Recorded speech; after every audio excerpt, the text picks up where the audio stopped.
After this latest interview from Yella Beezy's codefendant, I don't know. Kiwan White, the alleged shooter behind Mo 3, is looking really over for him. Not the he might beat it. Not the let's wait it out on more info. Nah, bro. Might be gone for real. And Yella Beezy, he out right now on $75K bond, but that's not for no light charge. They say he put $40,000 on Mo 3's head, straight up murder for hire. As soon as he stepped in that courtroom, prosecutors made it crystal. They got evidence he paid to get Mo 3 touched. This ain't no internet rumor. They said it on record. If that's true, it's looking bad for everybody involved. A capital murder for remuneration. And the defendant is charged with paying other individuals to take another human life. And he has the financial means and the reach to do it. So Marquise Conway, the defendant, being present and involved in this conversation. The state's witness will testify to the amount of money that was to be paid for the murder. A state's witness will testify to the individuals responsible for the payment.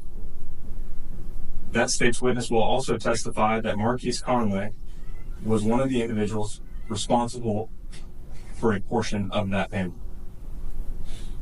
A state's witness will also testify to the individual who would receive this payment. The state's witness will testify that Kiwan White was, in fact, the individual to receive this payment. The dude on the right, yeah, he's the one singing like a church choir. He telling on everybody, pointing fingers at Yella Beezy, at Kiwan White, all of them. Now here's where it gets petty and personal. Word is Mo 3 was knocking down his baby mama. Bro got jealous, emotional, and instead of handling it like a man, he got in his feelings. So what'd he do? He gave up the drop. Told Beezy and them where Mo 3 would be. And that move right there is what led to Kiwan White pulling up and taking Mo 3 out. Allegedly. Alright, the wildest part about the one that's snitching? He's the one that started all this. He got the drop on Mo 3, gave it to Yella Beezy because he was salty about Mo 3 taking down his baby mama. Beezy and him ran the play, and now he's the one folding under pressure. Bro's at the chessboard, let his ego make the first move, and now he's calling checkmate on his own teammates. Now up until recently, we didn't even know what they had on Yella Beezy. All we heard is that they had a recorded convo and claimed that Yella Beezy paid Kiwan White $40,000 to line Mo 3 up. Outside of that, it's been kind of quiet on the actual evidence they have. But based on Kiwan's energy, they sitting on something serious. Kiwan called home from jail on a podcast, mind you. Again. First off, before I even go forward, who is this man's lawyer? And if he doesn't have one, that's even more scarier, right? But it's bad. Bro started off the whole interview with, I'm not winning this. No hope, no fight left in him. That right there speaks volumes. First off, what is it with these crash dummies that keep calling home on podcasts? Ergo, loose cannon, Brick Baby, Kiwan White. Y'all really think the feds don't listen to Spotify? I understand that when you're in there alone with nothing, that's the only thing you can do. But in all honesty, it's the main thing you shouldn't do. I'm still trying to figure out why this is the new wave. I'm fighting a murder. Let me call in on my podcast and plead my case. Like, what? And now, Yella Beezy's co-defendant, Kiwan White, the one that's been holding it down for 3 to 4 years? Nah, it's looking like he gave up. Right, you gotta go. So now you gotta go all the way with the 3 situation now, right? Yeah. So it's over with though. It's over with for sure though. But you know, what it is, man. It's life. What you mean it's over with for you, or what you mean is like what you think you still coming home? Oh, that's over with. Oh, that's over with. So what made you give up? It's just over with, man. Right. You know. Usually when these dudes are on a podcast, they hit you with the, I'll be home by summer, or my mixtape dropping, or you could leave a light on for me, things like that. But when he called in, the first thing he said was, oh man, it's over. Like, what? When a dude finally stopped the tough talk and say it's over, that means he's seen something. He not even the one telling, but he clearly saw what the other dude gave up. And that paperwork must be looking real brutal. You can hear it in Kiwan's tone, morally defeated. That man said, just give me my time, bro. I'm done. No more free me. No more wait till trial. Bro just trying to get this L over with. What's crazy is, before the snitch got named, Kiwan was still putting on, talking like he was coming home. As soon as he found out who flipped, he switched it up immediately. That's when you know it's real. It's just over with, man. Right. You know, sometimes you just gotta accept life for what it is. Right. This call is from a federal prison. Peace with myself, bro. It is what it is, you know. We watching this man fold in real time. He crashed out trying to chase a bag, thought jail was light, till that sentence got real. Now he's sitting there realizing it's over. As soon as that reality hit, he started crying about loyalty and family, saying how nobody's keeping it real. And unfortunately, you have to learn the hard way that this is what happens when you ride for people who aren't riding for you. One thing about me, man, a nigga can never say I'm or nothing, bro. You can call me gay if you want to. You can call me whatever you want to call me, but nigga can never say I did no shit to nobody. I always was loyal to everybody. You know what I'm saying? So at the end of the day, it is what it is. You know, it's what you get for being loyal to the game and to niggas. You know what I'm saying? I haven't did nothing, but it is what it is. So it's over with. I'm ready to just go and get over and get my time in. And he's like, shit. I just told my lawyer straight up, man. It is what it is. Just fight for me. He's still here going through hell, so I that don't got no family. I don't got nobody. You know what I'm saying? If that's the case, I would have been there with. I don't got nobody. I got a little couple of family to make sure I'm good when they can, but I don't got nobody. So you had to catch a body and get locked up to figure this out? Man, I could have told you that for free. Ain't no love in these streets, ain't no loyalty, ain't no code. You out here thinking there's honor amongst thieves. Think of that. Who made that phrase up? Most likely the thieves. They allegedly gave you $40K for a hit. Allegedly. That's what you said. And what you did with that money? I don't know. But that's on you. Let's be real. Yella Beezy's not putting no money on your books. He's not paying for a lawyer. Because if he did, he'd be stupid. That'd be just one more piece of evidence tying him to the hit. And I think Yella Beezy's not the brightest bulb in the box, but he's not that stupid. Even if he sends your people money on the side, it still looks funny. That's a direct line back to him. He's not risking his name for yours. He's playing it smart. And you're not. So when you crash out like this, bro, you're on your own. You knew your family didn't have it, and now you want them to come out of pocket and keep you fed while you sit in jail based on a move you made? They can't afford to take care of you while you rot for making bad decisions. You want big spreads and big rice bowls all off they dime, and that's not happening. Now you're talking about Beezy getting indicted and claiming it's all cap, saying the DA's lying. But bro, you should have been thinking about all this before you signed up to be a trigger man. Allegedly. Saying them motherfuckers Beezy in court, nigga.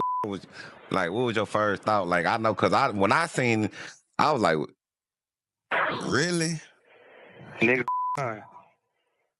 My first thought is nigga fine. Yeah. I get it. You're trying to keep it solid while you're on the phone.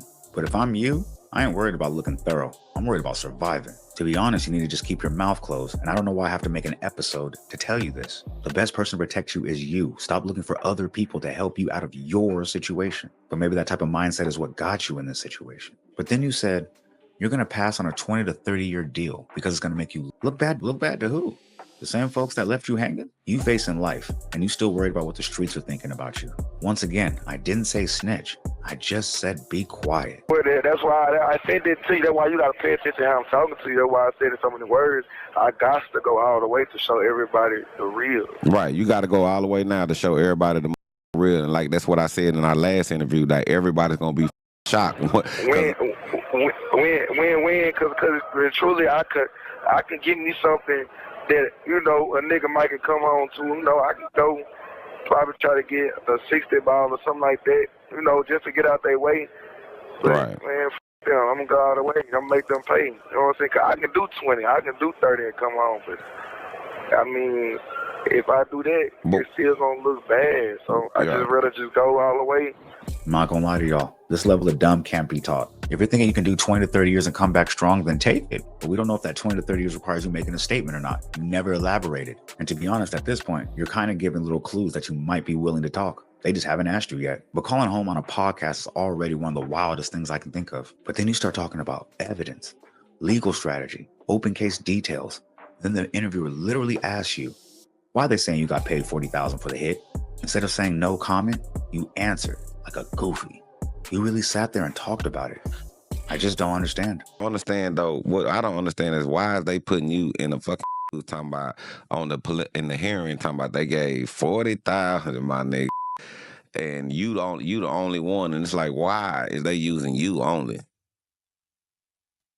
Man, I wouldn't do nothing for 40,000. I wouldn't never do. Man, that's not even enough to get a lawyer for. I wouldn't do nothing for 40,000. Right. Oh, so you found out it costs way more than 40. So now you're going up to 100. That makes it look real good on camera. Why even entertain that question? You sitting here on an open case, facing life. and you sitting here chopping it up on a podcast like it's Drink Champs. Are you that thirsty for attention, or are you starving? I was gonna say low key, but high key, I know the interviewer knew what he was doing. Bro said he ain't had commissary in forever.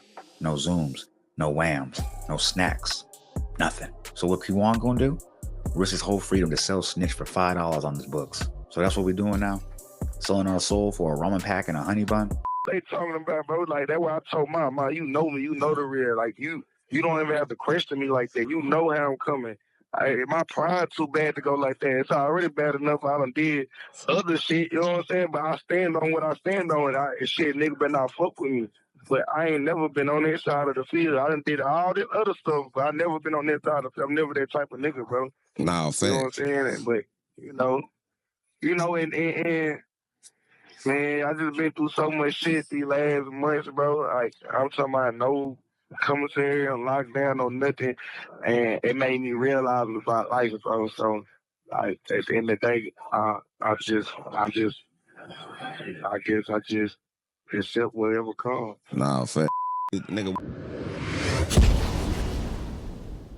For everybody out there playing in the streets or know somebody who is, watch this close. This is the reality you need to see. Dude put his life on the line to take out the biggest op in the city for a rapper. A rapper he thought rocked with him. Yella Beezy wined and dined this man for a week straight. Photo shoots, video cameos, all just so he could go slide on Mo 3. And what did he get in return? He got caught, and Yella Beezy was free, living good, popping bottles, knocking bad ones down. Not a single thought to put any money on Kiwan's books. No commissary, no private lawyer, nothing. All Kiwan has is just a public defender and regrets. I think the saddest thing I heard in the interview where Kiwan said, "Hey man, can you just get me a suit for trial?" And when the interviewer didn't answer fast enough, he knocked it even lower, like, "Just get me a turtleneck." That was so sad to me. So now he's in there with the possibility of 60 years ahead of him, fully aware that this is it. That's what loyalty to the wrong one gets you. And I guess that's the moral of the story. And if you made it this far, click the left side of your screen to see why Sauce Walker's shooter was found unalived in Houston. And also don't forget to leave a like, comment, subscribe, share to be aware, put me in that algorithm so I need to be there, man. Because I know there's 10 other streamers out there doing it like me, but fuck that little 10. I'm maxed out.